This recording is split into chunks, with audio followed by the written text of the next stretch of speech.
The challenge is Metroid. The power is Nintendo. Well, we're back, ladies and gents. There are the Ridley and Kraid statues. They're flashing now. I guess that's kind of the indicator that we've defeated them and that the pathway here opens up. So let's go ahead and go through, and here we're greeted with another elevator. The last one of the game, as it leads to the last area of the game, where we can finally finish Metroid and get our ending. See what it is, you know.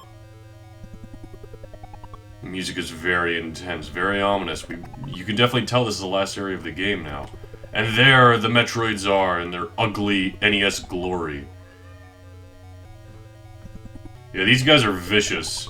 They'll latch onto you and suck your health out until you die, but the only way you can get them off is through Morph Ball bombs, and it takes quite a bit to get them off, actually. Especially when multiple horde onto you like this. In fact, this is not a good start. There we go. What we gotta do to defeat them is shoot them with the Ice Beam, and then 5... Gotta latch on again. Yep, you gotta use the Ice Beam and then shoot them with 5 missiles. There we go, we made it through this door. Oh, and these are the other enemy in this area, the Rinkas. These guys are very annoying. They're just rings that fly slowly throughout the screen. They come in large quantities, and as you saw, it was kind of unfair at the beginning there when I got hit. Oh wow, I got both of them. Is this gonna kill both of them? Wow, how about that? That was a lot of health I just got now, too. Are they called Rinkas, or are they called like something else? I might be misremembering their name. I mean, they're just Cheerios, essentially. Quit taking the missiles, you annoying rings! It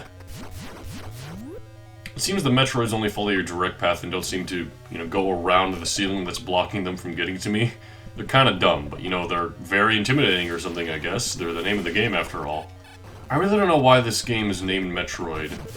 When these guys... I mean, they're not really that huge of a character, really. It really makes sense in Metroid 2, and even a little bit in Super Metroid, but here, it's like, alright, we got this brand new game, what are we gonna call it? Well, there's some enemies in the last area who are kind of challenging. Why don't we name it after them? What, you mean the boss? No, just the enemies. I know, Jaina, it's ridiculous. Just a blooter here at the end, that's odd, but...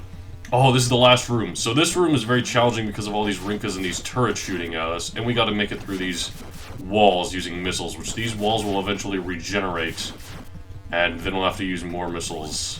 We also have to use missiles to kill the boss, so yeah, we need a lot of missiles to make it through this area, period.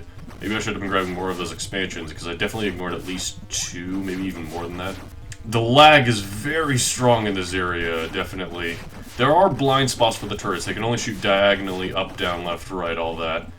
But it's kind of difficult to get around anyway because of the onion rings. Again, it's not the Metroids here in the last area, it's the onion rings. This game should have been called Cheerios the Aliens. There's the final boss right there, Mother Brain. That's the one we were told about in the intro text. And that creature is in a jar that we gotta destroy and then shoot herself with missiles. There we go, we're shooting Mother Brain more. We only got 38 missiles left, but we can do this. The fact that the lava is blinking every time we shoot Mother Brain tells me that she's somehow connected to this entire area, like she's managing all the turrets and the rings at once, trying to destroy us. Oh, come on now. The missiles are the only thing that damage Mother Brain, by the way, so... we need to make sure we don't run out of them before Mother Brain dies. Oh, did we get her? We got her. Time bomb set, get out of here fast. Oh boy, that time bomb is going really fast. We need to get out of here now. We have this escape theme, which is actually one of my favorite tracks in the game, funny enough. Oh dear, and we gotta be very careful platforming our way out of this area. If we fall down, that's a lot of time wasted. And if the bomb goes off, we die, of course. I actually don't think I've ever seen the bomb go off. That might be an interesting thing to see. I do like that there's an escape sequence period. This is, again, not very common for an NES game, especially in 1986, 87 is when this came out. There we go, there's our exit. Wow, a lot of time to spare. No wonder I haven't seen this blow up. But we made it out of there. For some reason, we're back in the default suit. We don't have our other one. Great, you fulfilled your mission. It will revive peace in space. But it may be invaded by other Metroid. Pray for a true peace in space. That's very poorly translated. But alright. And with that, Samus's identity is revealed, and Samus is a woman! Yeah, this is a big deal in gaming at the time. Not a lot of people knew this when they started playing this game. It's really neat that this is kind of a secret ending, and you only see this if you get the good enough time. If you get over 10 hours, you don't see it. If you get some other time, you don't see it either. But most of the times you do see it. That wasn't the best possible time, though. That was just one of the better ones. There's, of course, a lot more to Samus's character and identity than just being a woman.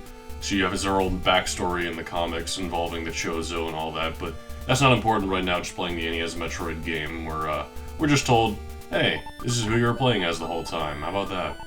Yeah, but that is the end of Metroid. Thank you guys for joining me for this Let's Play. I had a great time making it, better than I usually do. I remember not liking this game much, but you know, once you get enough health, once you kind of get past the cryptic areas, and if you use a map, it can actually be a decent amount of fun, I'll give it that.